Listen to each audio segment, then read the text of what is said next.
I think it's just an amazing place where lots of different sorts of people come together.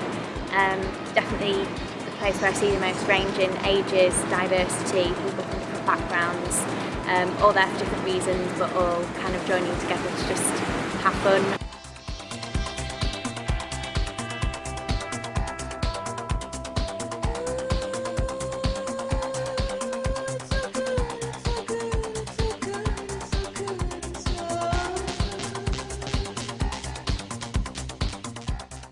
Well, from the moment that I was born, I knew that I wasn't normal. I never, when I was like young in Brazil, I left Brazil when I was like 12. I would always pretend to be into girls, so therefore nobody would question my sexuality. And the word gay came up, and I was like, I think I am gay. I know that I'm gay. I know feelings for those girls.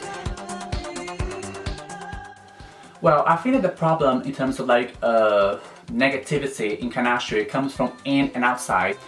Outside is because it is what it is. The gay world is more negative because we are supposed to be lifting each other up instead of tearing each other down.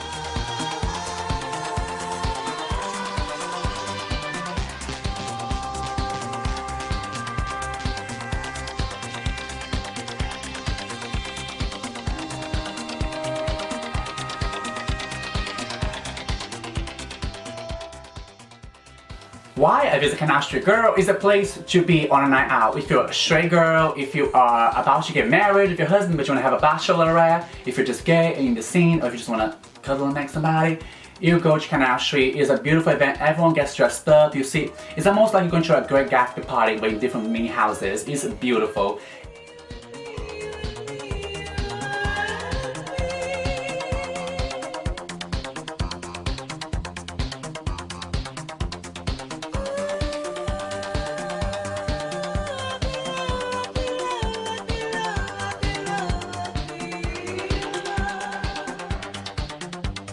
So my name's Ali, I'm the centre manager here at the LGBT Centre, and I've done this job for about 2.5 years.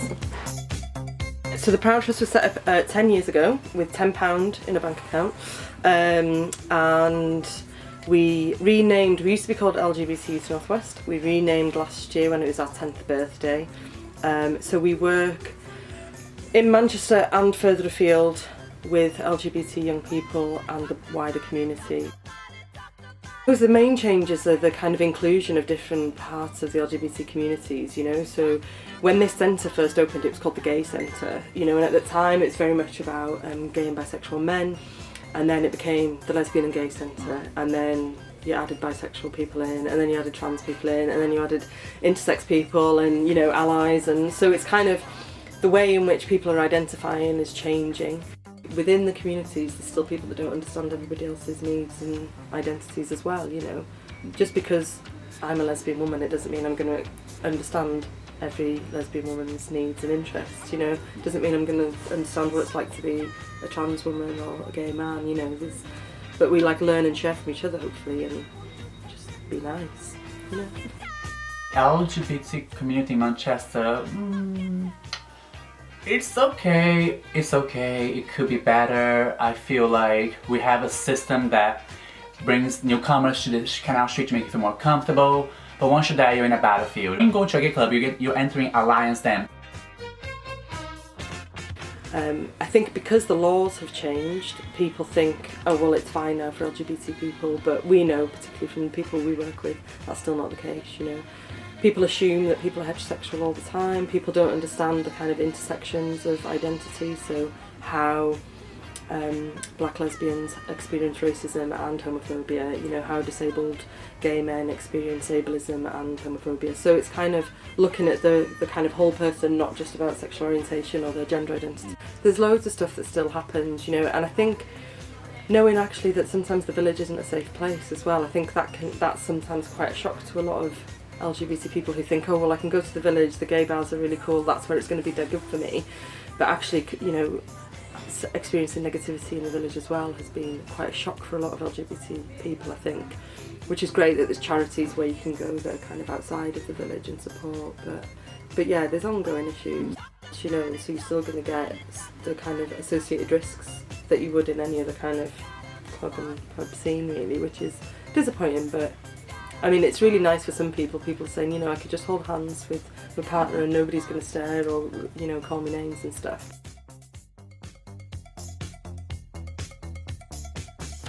Some of the good experiences I've had at Canal Street, pretty much every time I've been here, it's been a good experience.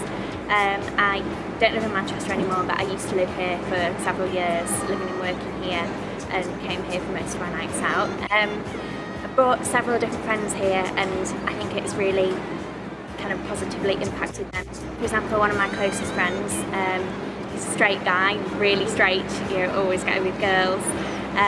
But he loves coming to Canal Street more than anywhere else in Manchester for a night out, because for him, he just finds it somewhere where he can express himself. He loves the music here, he loves the vibe.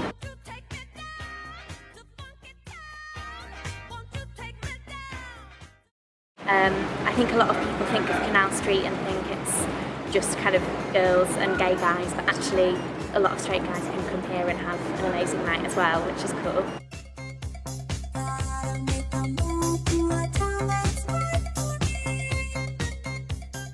I've also brought one of my foreign friends here who I met through university. He's Korean and he's gay, and he finds that in Korea there's no real nightlife for gay people, and it can actually sometimes be quite dangerous and he can be met with bad reactions. So it was really cool to bring him to Canal Street, and he found it was really freeing and really amazing that there's somewhere so open and accepting for him to have a good night out. Katie Heron wore army pants and flip-flops, so therefore I bought army pants and flip-flops.